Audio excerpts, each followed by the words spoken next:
हमसरी YouTube channel जे नाज़रीन के सलाम। नाज़रीन अवां खे पंहिंजे प्रोग्राम सूरत हाल में ख़ुश आमदेद। असांजे अॼु जो सूरत हाल प्रोग्राम घणो करे त जेको असांजे पाड़ेसरी मुल्क भारत में इलेक्शन्स थियूं आहिनि उन ते फोकस्ड हूंदो। कुझु ॻाल्हियूं असां पंहिंजे मुल्क जूं करे वठंदासीं। भारत में 19 अप्रैल खां इलेक्शन जो सिलसिलो शुरू थियो। उन जा 7 मरहला हुया। भारत वॾो मुल्क आहे।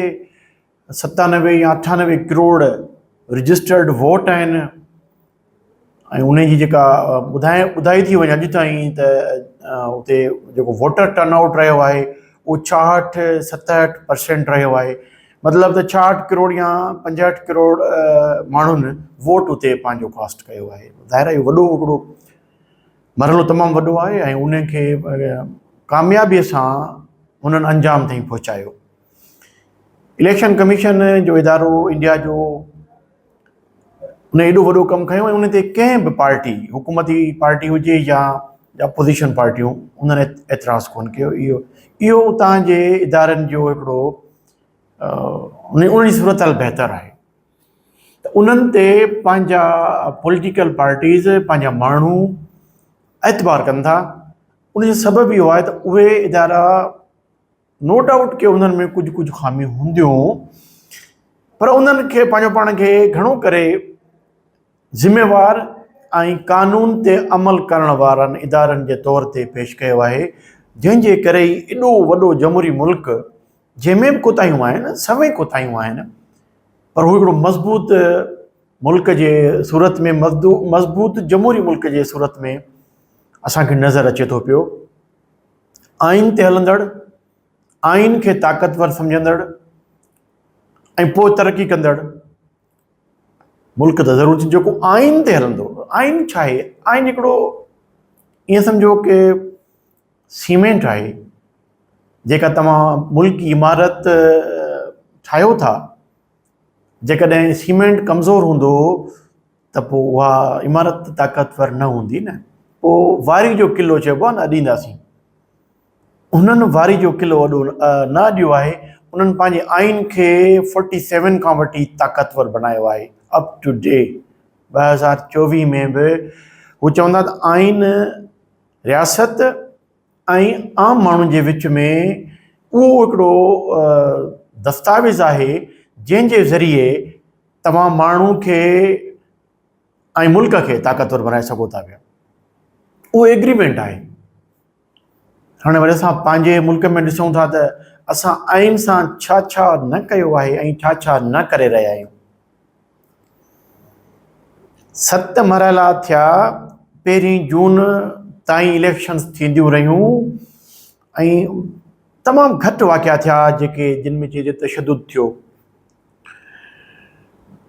तोड़े जो उतां जी मीडिया जो किरदारु बहितरु न रहियो ऐं अपोज़िशन इत्तेहाद उन खे मोदी सरकार ऐं गोदी मीडिया चवे थो पियो। उन्हनि जो कमु बि अहिड़ो आख़िर ताईं उहो ॾिसो चवंदा रहिया न मोदी अब की बार 400 पार जेको मोदी नारो लॻायो हुयो त मीडिया बि उनखे सपोर्ट करे पई। हितां मोदी खटंदो हितां मोदी खटंदो। मोदी पंहिंजो पाण खे प्रोमोट कयो हिकिड़ो इंता पसंद जे रूप में।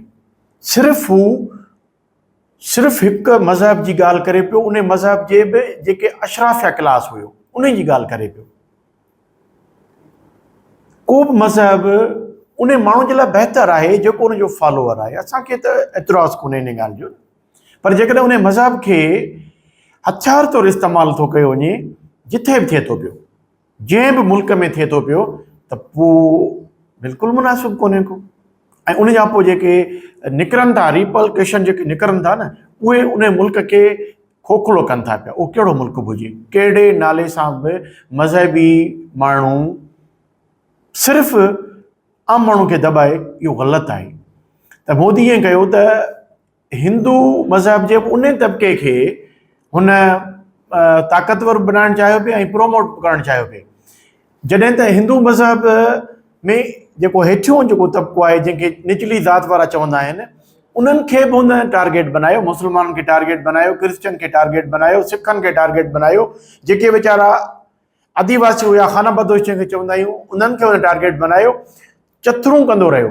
ऐं मीडिया जंहिंखे उतां जो जेको अपोज़िशन इतिहाद आहे, गोदी मीडिया चवे थो, उहा हिन खे पूरो पूरो प्रमोट कंदी रही। हिननि खे पक हुई त असां हिन दफ़े जेको इतिहाद आहे उहो 400 खां वधीक सीटूं खणंदो, ऐं 2-3 जी अक्सरियत अचण खां पोइ जेको आइन आहे इंडिया जो, भारत जो, जेको सेक्युलर आइन आहे, जेको कंहिं बि हिंदुस्तानी या भारत जे माण्हू में मतभेद कोन थो रखे, नस्ली बुनियाद ते, मज़हबी बुनियाद ते। हू चवे थो त जेको बि भारतीय शहरी आहे उहो सेक्युलर मुल्क जो हिकिड़ो आम शख़्स आहे, उनखे सभु जा सभु बुनियादी हक़ हासिल आहिनि, जेतिरा कंहिं बि मज़हब वारे माण्हू खे या कंहिं बि ताक़तवर माण्हू खे, अशराफिया खे हक़ आहिनि। उहे आम हिकिड़े वर्कर क्लास खे, हिकिड़े हारी तबिके खे उनजो मतिलबु इहा आहे ई कोन त उनजो तालुक़ कहिड़ी ज़ात सां आहे, कहिड़े मज़हब सां आहे। इहो हिकिड़ो बहितर, इहो ई त आहे भारतीय आइन जेको अॼु ताईं भारत खे एतिरी वॾी क्राइसिस जे बावजूदि बि तरक़ी जे राह ते वठियो थो वञे पियो। उनखे टोड़ण जी कोशिशि करे पियो मोदी, नफ़रत जे हथियार सां, जंहिंखे कांग्रेस जो अॻुवाण राहुल गांधी, तव्हांखे यादि आहे 1.5 साल 2 साल पहिरीं उन जेका कन्याकुमारी जेका स्टेशन आहे भारत जी आख़िरी, उन खां कश्मीर ताईं हिकिड़ो 4000 किलोमीटर खां मथे वॉक कयो हुयो, माण्हुनि खे इहो सम्झाइण जे लाइ। काफ़ी माण्हुनि सम्झो, जेतोणीकि मोदी वरी बि PM थिए पियो, पर मोदी खे असां इन करे नाकाम सम्झूं था त मोदी जो जेको बयानियो हुयो नफ़रत जे बुनियाद ते, उनखे तमामु घणो धचको लॻो। उनखे 2-3 अक्सरियत न मिली आहे, उनखे सिर्फ़ु 294 सीटूं पूरे इतिहाद जेको हुकुमरान उनखे मिलियो हुयो, जेके चवनि पिया असांखे घटि में घटि 370 380 मिलंदियूं, छो त उन्हनि खे 362 ते 2-3 अक्सरियत मिले पई। हिन वक़्तु जेको लोकसभा में अंग आहे उहो आहे 543 जो।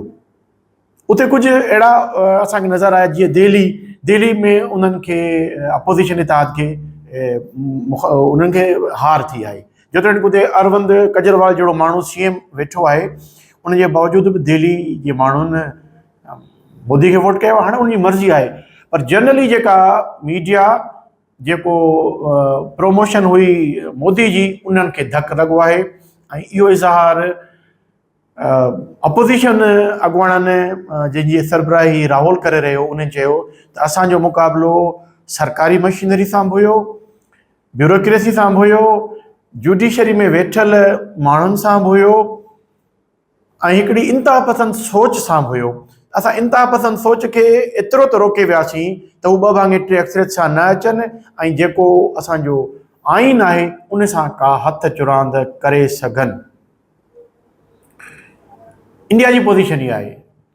उतां जे माण्हुनि, उतां जी अवाम इंतिहा पसंद सोच खे जेकॾहिं टोटली रिजेक्ट न कयो आहे त घणे हद ताईं 10 साल खां मोदी सरकार हलंदी अचे पई, उन्हनि खे उन्हनि रोकियो आहे। ऐं थी सघे थो त ईंदड़ वक़्त में इहो जेको बयानियो आहे इंतिहा पसंदी वारो, उनखे उहा पज़ीराई न मिले। 100% कोन थी सघंदो, न त इहो पॉसिबल कोन्हे को त सभु जा सभु माण्हू हिकिड़ी सोच वारा हुजनि, पर सेंस प्रिवेल तॾहिं कंदो आहे जॾहिं साञावंद माण्हू उसूलनि ते बीहंदा आहिनि, हक़ीक़त पसंदी खां कमु वठंदा आहिनि, ऐं उन्हनि जे दिलि में इंसानियत जो दर्द हूंदो आहे न। जॾहिं पार्टीशन थियो हुयो उन वक़्त में बि असां ॾिसूं था न त जेका पहिरीं तकरीर हुई बानी पाकिस्तान क़ाइद आज़म मोहम्मद अली जिन्ना जी, उन वाज़े चयो हुयो त पाकिस्तान ठही चुको आहे, ऐं पाकिस्तान जो आइन या जेको कानून ठहंदो या पाकिस्तानी जेको शहरी रहे थो, उहो बिना कंहिं मज़हबी मतभेद जे। हुनजो त अंग्रेज़ी हुयो जेको हुन ॻाल्हाईंदो हुयो त Hindus are free to go their temples, या Christians are free to go their churches, Muslims are free to go their mosques. इहे सभु उन्हनि ते का कदगन कोन हुई। मज़हबी तौर ते असांजो बि उन वक़्त जो हिकिड़ो जेको हिकिड़ो चहिरो हुयो पाकिस्तान जो, उहो सेक्युलर हुयो।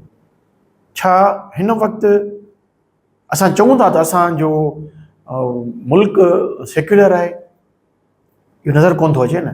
जॾहिं असां सरगोदा जा वाक़िया ॾिसूं था, असांजो क्रिश्चियन भाउ को हिकिड़ो चरियो शैतान क़िस्म जो माण्हू हुन ते इल्ज़ाम लॻाए थो ऐं पोइ तव्हां उनखे कुटे उनखे तव्हां मारे छॾियो था, त इहो त को बि मज़हब इजाज़त कोन थो ॾिए न। इंतिहा पसंदी इहा ई आहे न। उन इंतिहा पसंदी खे असां वटि प्रमोशन मिली आहे ज़ियाउल हक़ जे ज़माने खां पोइ। जॾहिं खां वठी असां वटि आमिर आया न, त आमिरनि मज़हब खे हथियार तौरु इस्तेमालु कयो, पर इहो वधीक इस्तेमालु कयो ज़ियाउल हक़। ज़ियाउल हक़ जी बाक़ियात अञा अचे थी पई, अञा हलंदी अचे पई। कोशिशि थिए पई हींअर त असां वापसि वञूं, असां वटि जेके बि लूप होल्स आहिनि आइनी तौर ते उन्हनि खे कोशिशि कयूं त उन्हनि खे प्लग करियूं। उन में केतिरो कामयाबु थियूं था वक़्तु ॿुधाईंदो। इदारा केतिरा मज़बूत थियनि था इहो बि इदारनि जे मथां आहे, छो त इंडिया जे इलेक्शन कमीशन ते कंहिं बि आङुर कोन खई आहे, पर असांजे इलेक्शन कमीशन ते सभु जूं सभु पार्टियूं आङुर खणनि थियूं पियूं। ईअं न आहे त को ख़ाली PTI उन ते आङुर खणे थी पई। PTI ते इलेक्शन में बीठी बि कोन, त उहा सुन्नी इतिहाद में अची वई आहे, पर ॿियूं पार्टियूं त उन ते तनक़ीद कनि थियूं पयूं न। उन्हनि जा कम त के बहितर त कोन्हनि न। इदारा पंहिंजो पाण खे कॾहिं था बहितर कनि पिया। हींअर ॾिसो फुल कोर्ट सुप्रीम कोर्ट जी वेठी आहे, उन में असांखे नज़र अचे पियो त केतिरी बाइफर्केशन आहे।